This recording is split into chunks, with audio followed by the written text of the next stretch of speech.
نحمدہ ونصلی علی رسولہ الکریم اما بعد فاعوذ باللہ من الشیطان الرجیم بسم اللہ الرحمن الرحیم۔ السلام علیکم معزز سامعین گرامی، امید کرتے ہیں کہ آپ سب بخیر و عافیت ہوں گے۔ سامعین گرامی، آپ ٹائٹل میں دیکھ ہی چکے ہوں گے کہ آج جو وظیفہ آپ کے لیے لے کر حاضر ہوئے ہیں وہ 3 دن کا وظیفہ ہے اور صرف ایک آیت کو پڑھنا ہے، اور آپ کی ہر مشکل آسان ہو جائے گی، ہر خواہش پوری ہو جائے گی۔ اللہ تعالیٰ کی طرف سے آپ کے لیے خزانوں کے منہ کھول دیے جائیں گے انشاءاللہ۔ سامعین گرامی، بزرگان دین کا یہ وصف رہا ہے کہ اللہ تعالیٰ سے لو لگانے کے ساتھ ساتھ اپنی حاجات کو پورا کرنے اور مشکلات کو حل کرنے کے لیے اللہ تعالیٰ سے رجوع کرتے رہتے اور نمازوں اور دعاؤں میں مانگتے رہتے۔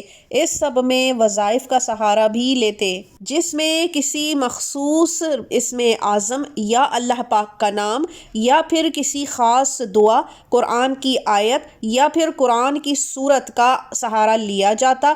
مخصوص تعداد میں اس کو کسی خاص وقت میں پڑھا جاتا۔ اسی طرح سے یہ وظائف چلتے آ رہے ہیں اور ہم تک پہنچے ہیں۔ ان وظائف کا مقصد اللہ تعالیٰ تک اپنی حاجت یا مشکل پہنچاتے ہوئے کچھ خاص اہتمام کرنا ہوتا ہے، اور یہ جو ذکر اذکار کیے جاتے ہیں ان سے زور پیدا ہوتا ہے دعا کی قبولیت اور مقبول ہونے کا۔ اور جب ان وظائف کے اول و آخر درود پاک پڑھا جاتا ہے تو پھر اس میں بے شمار قوت پیدا ہو جاتی ہے کہ یہ وظیفہ دعاؤں کو اپنے ساتھ لگا کر سیدھا آسمان چیرتا ہوا 7ویں آسمان پہ اللہ کے حضور پہنچ جاتا ہے۔ یوں تو انسان کے دل اور نیت دونوں کا حال اللہ تعالیٰ بخوبی جانتا ہے۔ انسان چاہے دنیا میں کتنا ہی بناوٹی کیوں نہ بن لے، منافقت سے کیوں نہ چل لے، لیکن اس کے اندر پوشیدہ تمام بھید اللہ تعالیٰ اچھی طرح سمجھتا ہے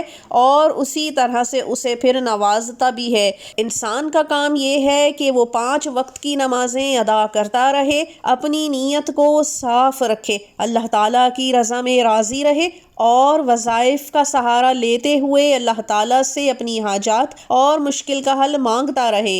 آج کا وظیفہ جو آپ کے لیے لے کر حاضر ہوئے ہیں، آپ کی ہر مشکل حل ہو جائے گی اور جو بھی خواہش ہوگی وہ بھی انشاءاللہ ضرور پوری ہو جائے گی۔ چاہے بچوں کی شادی کا مسئلہ ہو، اچھے رشتے ڈھونڈنے کا ہو، اولاد نہ ہونے کا ہو، یا پھر اولاد نرینہ کا ہو، یا پھر بچوں کے ایگزامز کے لیے ہو، یا پھر پروفیشنل یونیورسٹیز میں داخلے کے لیے ہو، عمرے پہ جانے کے لیے ہو، یا پھر حج کی سعادت کے لیے ہو، یا پھر باہر ملک جانے کی خواہش ہو، یا ویزا پروسیس ہونے میں مسئلہ ہو رہا ہو، ڈاکٹر نے کوئی سرجری بتا دی ہو، یا کسی آپریشن کے لیے پیسے نہ ہو پا رہے ہوں، غرض بڑے سے بڑی کوئی بھی حاجت اور مشکل ہوگی وہ صرف 3 دن میں انشاءاللہ حل ہو جائے گی۔ آپ نے اس وظیفے کو جمعرات کو شروع کرنا ہے اور جمعرات، جمعہ، ہفتہ 3 دن تک کرنا ہے۔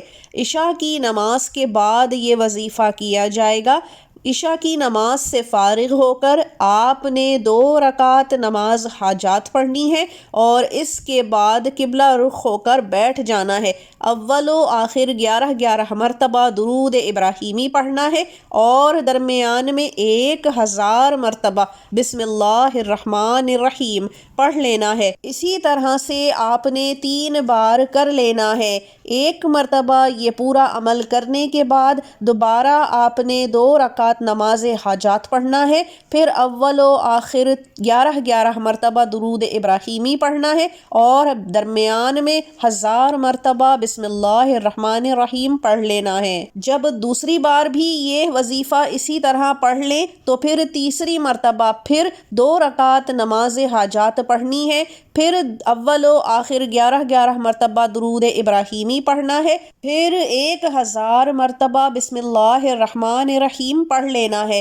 آخر میں اپنے ہاتھوں کو اٹھا کر اللہ تعالیٰ سے اپنی مشکل اور حاجت کی دعا مانگ لینی ہے۔ اس طرح سے آپ کا یہ وظیفہ ایک بار مکمل ہوگا۔ اسی طرح سے مزید 2 دن وظیفہ کیا جائے گا اور انشاءاللہ آپ کی حاجات ضرور پوری ہوں گی۔ اب اجازت دیجیے۔ وآخر الدعوانا ان الحمد للہ رب العالمین۔ اللہ حافظ۔